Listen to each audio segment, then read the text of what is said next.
ଏହି ଭିଡିଓରେ ମୁଁ ଆପଣମାନଙ୍କୁ ଜଣାଇ ଦେବାକୁ ଯାଉଛି କି ମାର୍ଚ୍ଚ ମାସରୁ ଲାଗୁ ହେବାକୁ ଯାଉଥିବା ଦୁଇଟି ନୂଆ ନିୟମ ବିଷୟରେ, ଯାହା ବିଷୟରେ ଆପଣଙ୍କୁ ଜାଣିବା ନିହାତି ଦରକାର।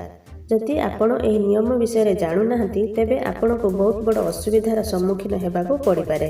ତେଣୁ ଭାବିଲି ମୁଁ ନିଶ୍ଚୟ ଏହି ଦୁଇଟି ନିୟମ ଜଣାଇଦେବି, ଯାହାଦ୍ୱାରା କି ଆପଣ ବହୁତ ସାରା ଉପକୃତ ହୋଇପାରିବେ। ପ୍ରଥମ ନିୟମ, ଯଦି ଆପଣଙ୍କ ପାଖରେ ପ୍ୟାନ୍ କାର୍ଡ଼ ରହିଛି ତେବେ ନିଶ୍ଚୟ ଏହି ଭିଡିଓକୁ ଦେଖନ୍ତୁ। କାହିଁକି ନା ଯଦି ଆପଣଙ୍କ ପାଖରେ ପ୍ୟାନ୍ କାର୍ଡ଼ ରହିଛି ଆଉ ତାକୁ ଆପଣ ଆଧାର କାର୍ଡ଼ ସହ ଲିଙ୍କ କରିନାହାନ୍ତି ତେବେ 31 ମାର୍ଚ୍ଚ ପୂର୍ବରୁ ଆପଣଙ୍କର ପ୍ୟାନ୍ କାର୍ଡ଼ ବନ୍ଦ ହୋଇଯାଇପାରେ। ଆପଣମାନେ ଜାଣିଛନ୍ତି କି ପ୍ୟାନ୍ କାର୍ଡ଼ର ଯେଉଁ ଆଧାର କାର୍ଡ଼ ସହ ଲିଙ୍କ କରିବାର ଡେଡ୍ଲାଇନ୍ 31 ମାର୍ଚ୍ଚ ପର୍ଯ୍ୟନ୍ତ ବଢ଼ାଇ ଦିଆଯାଇଥିଲା। ତ 31 ମାର୍ଚ୍ଚ ବହୁତ ଶୀଘ୍ର ନିକଟତର ହୋଇଆସୁଛି, କିନ୍ତୁ ଏପର୍ଯ୍ୟନ୍ତ 50% ଲୋକ ପ୍ୟାନ୍ କାର୍ଡ଼ ସହିତ ଆଧାର କାର୍ଡ଼ ଯୋଡ଼ି ନାହାନ୍ତି। ତ ଏହାକୁ ସୂଚନା ଦେଇଛନ୍ତି କେନ୍ଦ୍ରୀୟ ପ୍ରତ୍ୟକ୍ଷ ଟିକସ ବୋର୍ଡ ଅଧ୍ୟକ୍ଷ ସୁଶୀଲ ଚନ୍ଦ୍ରା। ମିଷ୍ଟର ଚନ୍ଦ୍ରା କହିଛନ୍ତି ଏବେ ପର୍ଯ୍ୟନ୍ତ 42 କୋଟି ଲୋକ ସ୍ଥାୟୀ ଖାତା ସହ ପ୍ୟାନ୍ କାର୍ଡ଼ ଜାରି ହୋଇଯାଇଛି। ସେଥିରୁ ମାତ୍ର କେବଳ 23 କୋଟି ଲୋକ ଆଧାର ସହ ସଂଯୋଗ କରିଛନ୍ତି। ତାମାନେ ଜାଣିପାରୁଥିବେ ମାତ୍ର 23 କୋଟି ଲୋକ ପ୍ୟାନ୍ କାର୍ଡ଼କୁ ଆଧାର କାର୍ଡ଼ ସହ ଯୋଡ଼ିଛନ୍ତି। ଯେତେବେଳେ କି 42 କୋଟି ପ୍ୟାନ୍ କାର୍ଡ଼ ଏପର୍ଯ୍ୟନ୍ତ ଜାରି କରାଯାଇଛି, ତେଣୁ 50% ଲୋକ ଏପର୍ଯ୍ୟନ୍ତ ବି ପ୍ୟାନ୍ କାର୍ଡ଼ ସହ ଆଧାର କାର୍ଡ଼କୁ ଲିଙ୍କ କରିନାହାନ୍ତି। ତେଣୁ ଚଳିତ ବର୍ଷ 31 ମାର୍ଚ୍ଚ ପର୍ଯ୍ୟନ୍ତ ଆପଣଙ୍କର ଟାଇମ୍ ରହିଛି।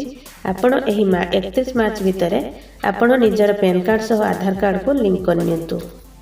ଯଦି ଆପଣ ଜାଣିପାରୁନାହାନ୍ତି କିପରି ନିଜ ପ୍ୟାନ୍ କାର୍ଡ଼କୁ ଆଧାର କାର୍ଡ଼ ସହିତ ସଂଯୋଗ କରନ୍ତି, ଘରେ ବସି ଆପଣ ନିଜ ମୋବାଇଲରେ ମଧ୍ୟ କରିପାରିବେ।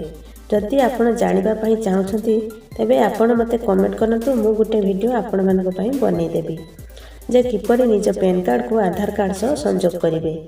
ଏହି ଯେଉଁ ସଂଯୋଗ ଆଧାର କାର୍ଡ଼ ସହ ପ୍ୟାନ୍ କାର୍ଡ଼ ସଂଯୋଗ କରିବା ଦ୍ୱାରା କ'ଣ ହେବ ନା, ଆଧାର ସହ ପ୍ୟାନ୍ କାର୍ଡ଼ ଯୋଡ଼ିବା ଦ୍ୱାରା ନକଲି ପେନ୍ ସମ୍ପର୍କରେ ସୂଚନା ମିଳିଯିବ, ଯାହାଦ୍ୱାରା କି ନକଲି ପେନ୍କୁ ତୁରନ୍ତ ରଦ୍ଦ କରାଯାଇପାରିବ।